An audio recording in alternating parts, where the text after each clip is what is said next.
अस्सलामु अलैकुम रहमतुल्लाह। अल्लाह पाक आपको खुश रखे मेरे दोस्तों। मुफ्ती सलमान अज़हरी के लिए आप दिल से दुआ कीजिएगा। बड़ी ख़बर आ रही है मुफ्ती सलमान अज़हरी को लेकर।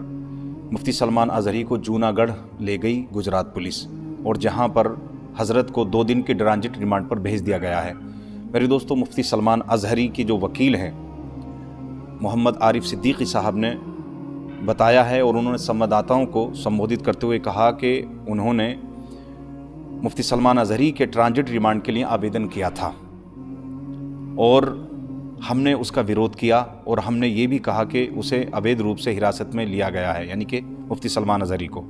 कानून के अनुसार हमें जो नोटिस दिया जाना चाहिए था वो हमें नहीं दिया गया है। ये मुफ्ती सलमान अज़हरी साहब के मोहम्मद सिद्दीकी साहब, आरिफ सिद्दीकी साहब ये बता रहे हैं और उन्हें 2 दिन की ट्रांजिट रिमांड पर भेजा गया है। हमें बताया गया कि उनको जूनागढ़ गुजरात ले जाया जा रहा है। मेरे दोस्तों, कथित तौर पर भड़काऊ भाषण के मामले में जांच हो रही है। हालांकि ये कोई भड़काऊ भाषण नहीं था, इससे ज़्यादा खतरनाक भाषण दूसरे लोग देते हैं लेकिन उनके ऊपर कोई कार्रवाई नहीं हो रही है। जैसे कि ये कानून सिर्फ और सिर्फ मुसलमानों के लिए ही रह गया है या दलितों के लिए रह गया है, सिखों के लिए रह गया है बस, और दूसरे को लिए कोई कानून है ही नहीं। और भी वहाँ पॉलिटिकल आदमी भी पहुँचे हैं हज़रत की मदद के लिए, जैसे कि वारिस पठान साहब जो कि जनाब असदुद्दीन ओवैसी साहब की पार्टी के एक विधायक हैं। उन्होंने पत्रकारों से बात करते हुए कहा कि कानून की उचित प्रक्रिया का पालन किया जाना चाहिए।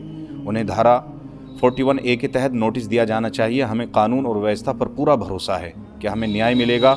उन्होंने कोई भड़काऊ भाषण नहीं दिया। ये वारिस पठान साहब ने कहा कि उन्होंने कोई भड़काऊ भाषण नहीं दिया है, उनको नाजायज़ तरीके से फंसाया जा रहा है और वीडियो की कटिंग करके वायरल किया गया।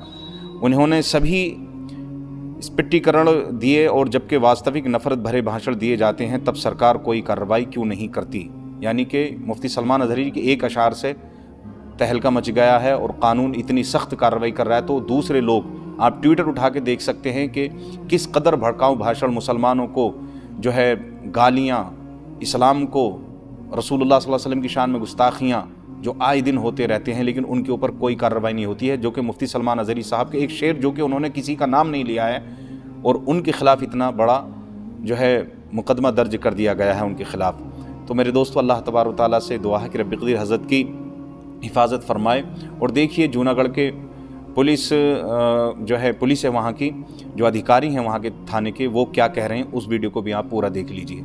अस्सलामु अलैकुम रहमतुल्लाह। जनवरी को यहाँ एक function Narsinh Mehta high school में, स्कूल ग्राउंड में हुआ था। उसकी जो परमिशन एग्जीक्यूटिव मजिस्ट्रेट से ली गई थी उसमें नशा मुक्ति की परमिशन थी। 8 से 10 बजे का रात का उसका लाउड स्पीकर का परमिशन दिया गया था। फिर बाद में जो पूरा फंक्शन हुआ, वो फंक्शन में जो आयोजक थे वो दोनों मोहम्मद यूसुफ हबीब मलिक और अजीम ओडेद्रा, वो दोनों जूनागढ़ के लोकल ऑर्गेनाइजर थे। जो वक्ता मुंबई से आए थे, जो जिसके खिलाफ तीनों के खिलाफ एफआईआर हुई है, उसमें मौलाना सलमान अज़हरी जो महाराष्ट्र मुंबई के रहने वाले। ये उसका जो स्पीच था वो बिल्कुल यहाँ कम्युनल हार्मनी डिस्टर्ब हो ऐसा था, सुलह शांति का भंग हो इस प्रकार था, कौमी वैमनस्य हो इस प्रकार का था।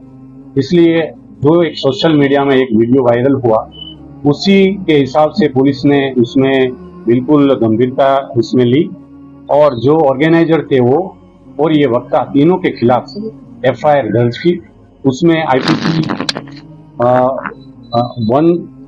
153B as well as 5052 as well as IPC 188 and 144 इसी सेक्शन के हिसाब से एफआईआर दर्ज की।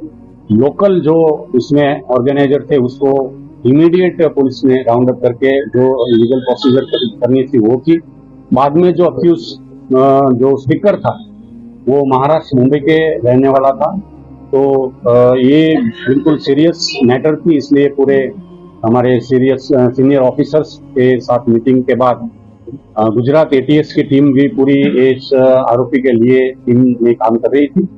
तो अभी ये जो अक्यूज है मुंबई से, उसको जूनागढ़ में लाने के लिए